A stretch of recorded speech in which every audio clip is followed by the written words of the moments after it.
Ya, proses, Ai persis tahu tuh, proses satu proses perkara tidak selesai di baris krim, walaupun dia punya hak untuk SP3 kan. Kalau selesai di baris krim kan tidak perlu ada pengadilan dan kejaksaan.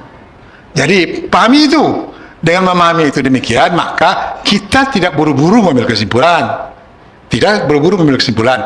Lebih-lebih susahnya adalah bahwa saya mohon maaf, contoh misalnya ini Donald Trump yang di Amerika itu melarang orang pergi belajar di Harvard, keluar putusan pengadilan, bung, tidak boleh lakukan itu. Putusan dari pengadilan yang mendukung Harvard itu diterima orang itu tanpa intervensi. Hakimnya betul-betul independen, walaupun Donald Trump mungkin belajar juga ke Indonesia. Dia bebas, dia mengatakan tidak boleh, tapi visa untuk orang yang mau belajar di Harvard tidak dikeluarin. Itu kerjaan eksekutif. Ini menurut saya adalah kerjaan pertama di Amerika seperti itu. Ada upaya dari pihak eksekutif, dia yang memberikan legitimasi untuk satu peristiwa. Nah, apapun putus pengadilan, saya hormati itu. Tapi untuk kasih visa Anda, tunggu dulu. Itu contohnya. Nah, berangkat dari itu, saya kira ini perlu sedikit perubahan budaya hukum dan budaya politik kita ya. Jangan katakan hari ini iya, besok. Kalau bahasa saya adalah fakta sumber panda itu hari ini iya, besok iya, lusa iya, lusa setelah itu tidak. Hanya boleh terjadi kalau terjadi perubahan fundamental namanya.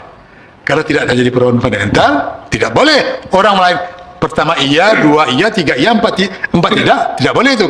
Kecuali terjadi perubahan fundamental. Baik, Prof sebagai mantan dekan Fakultas Hukum UNAN, mantan wakil rektor 3 UNAN, ini seharusnya UGM ini, kalau berkaca pada pengalaman Prof di UNAN, menyatakan bahwa alumni itu ijazahnya itu benar-benar dia asli dan berkuliah di situ. Apa saja yang harus dibuktikan dokumennya? Kalau di zaman saya malah setiap tingkat itu punya ijazah saya.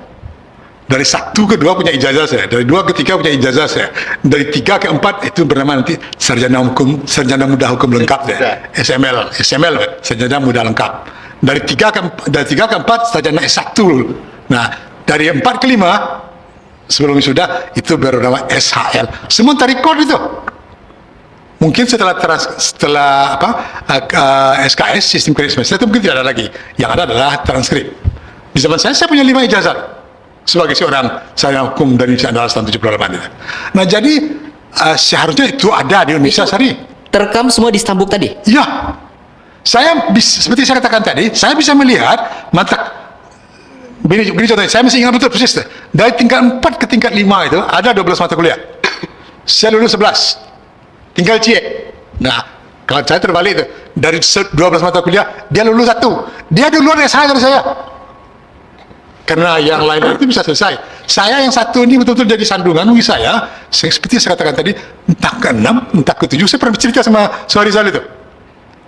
Dan kemudian setelah saya tamat, saya berhak melihat dokumen fakultas itu. Nampak ada rekaman 0,000,0,6,5. Itu dulu. Jadi ada rekamannya. Saya mengharapkan UGM bilang begini, ini loh, selesai itu. Kalau UGM melihat transkrip Joko Widodo demikian rupa, selesai itu. Tapi believe or not believe, percaya atau tidak, UGM sekarang kan tidak betul setegas itu. Kalau UGM setegas itu, kalau Pak Jokowi misalnya mengatakan, itu profesi saya. Ya, saya baru akan lihatkan pengadilan nanti. Ya enggak, orang kan berikan contoh kepada Obama. Obama mengatakan dia bukan warga Amerika, dia lihat kan, ini loh, akta kelahiran saya. Saya adalah native born of United States of America. Ada akta kelahiran. Clear. Nah, saya tidak tahu nih, mungkin ada trik-trik politik tertentu. Baik, Prof. Ini selain Stambuk tadi, biasanya ijazah asli lulusan ada juga di fakultas masing-masing. Saya tidak begitu percaya untuk di zaman saya. Ya, setidaknya hampir sama satu masalah dengan untuk Pak Jokowi. angkatan yang lebih muda seperti Dr. Suharizal itu biasanya ada.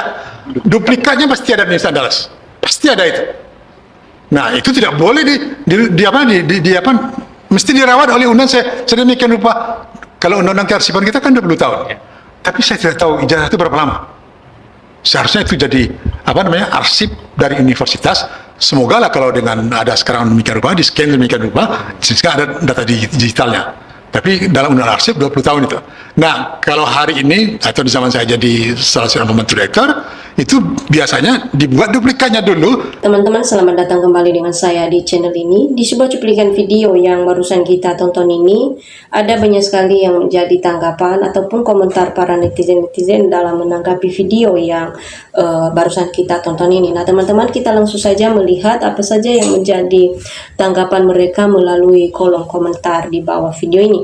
Nah, di sini ada yang mengatakan teman-teman, yaitu maju terus Pak Roy Suryo CS, seluruh rakyat Indonesia mendukung untuk mengusut tuntas ijazah Jokowi, dan kami yakin ijazah Jokowi 1.000.000% palsu. Inilah karma Jokowi yang rakus kekuasaan untuk dinasti dan kroninya termul-termul. Kalau paksakan kehendak artinya Nepal sudah dekat. Nah, lanjut lagi. Kalau ditunjukkan tentu palsu, berarti Gibran bisa dimakzulkan. Indonesia akan damai dan maju kalau semua profesor dan akademisi bersuara seperti Profesor Firman. Jangan sampai hilang kesabaran rakyat dari sikap Jokowi yang tidak mau menunjukkan dan memperlihatkan ijazahnya saja. Publik sudah bisa menilai jika ijazahnya benar-benar palsu. Nah, lanjut lagi. Mohon adili Jokowi Gibran, termul geng Solo berantas terus, masyarakat luas semuanya akan dukung kebenaran, kejujuran, keadilan. Hukum ditegakkan dengan benar sesuai peraturan Republik Indonesia. Ini bukan negara kekuasaan, ini negara Republik Indonesia, jadi hukum harus ditegakkan. Nah, lanjut lagi. Selain Jokowi, sekarang Prabowo mulai hidup penuh kebohongan, joling kepada rakyat. Sampai Jokowi mati pun ahli warisnya tidak mungkin menunjukkan ijazah Jokowi, karena sampai kapanpun ijazah Jokowi tetap palsu. Sampai modar gak akan ditunjukin ijazah Jokowi karena emang tidak ada hukum, emang tumpul ke atas tapi tajam ke bawah, rakyat kecil sudah merasakannya.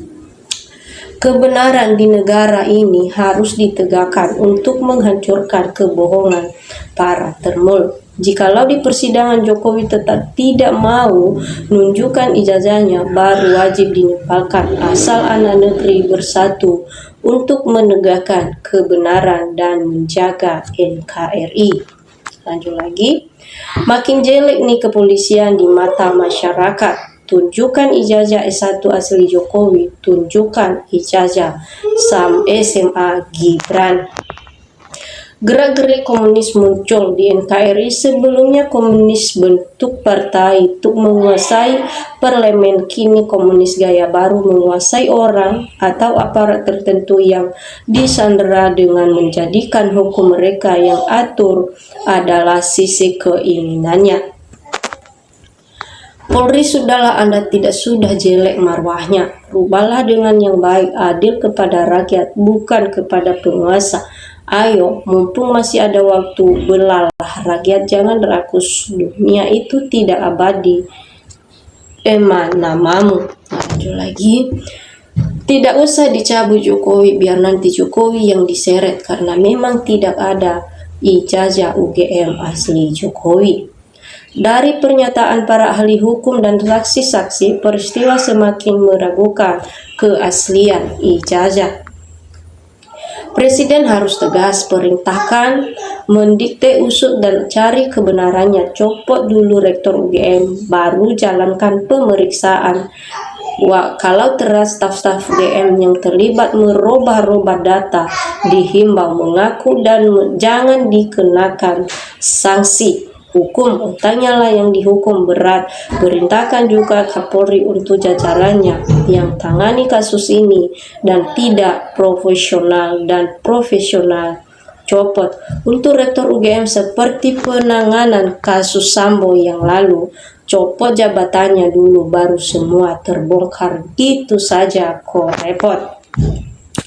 Ayo orang cerdas muncullah, jangan kalah sama termul. Jika orang cerdas diam, maka orang bodoh akan menang.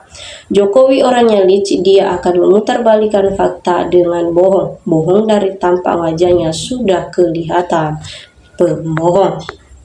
Kejar terus ijazah asli milik Jokowi biar sikap dan tingkah Jokowi berubah dalam memberikan statement yang semakin ngawur dan suka main drama sok paling benar. NKRI harga mati, jangan dibuat rusak, hukum harus ditegakkan. Masyarakat luas semuanya bantu doa. Terima kasih, lihat anak cucu kita nanti penerus bangsa yang akan berjuang untuk Republik Indonesia. Nah, lanjut lagi. Demi menutupi kebusukan dan kejahatannya si jahanam, Jokowi berkolaborasi dengan polisi memakai hukum kriminalisasi terhadap orang-orang yang ingin meneliti keaslian ijazahnya, sama seperti yang dilakukan kepada Bambang Tri dan juga Gus Nur. Seharusnya sebagai presiden Pak Prabowo ambil tindakan agar masalah ijazah Jokowi cepat selesai. Tidak terjadi kegaduhan yang berlarut-larut di masyarakat. Masalah yang sebenarnya remeh temeh berlarut-larut sampai 2 tahun dengan tidak beraninya Jokowi menunjukkan ijazah aslinya. Jangan salahkan rakyat menjadi curiga kalau ijazahnya memang palsu. Kebusukan suatu saat pasti akan terbongkar. Nah, teman-teman, inilah yang menjadi tanggapan ataupun komentar para netizen-netizen dalam menanggapi video yang barusan kita tonton ini. Nah, tentu juga kalau ada teman-teman yang lain yang mau memberikan tanggapan ataupun komentar melalui video kita ini, silakan.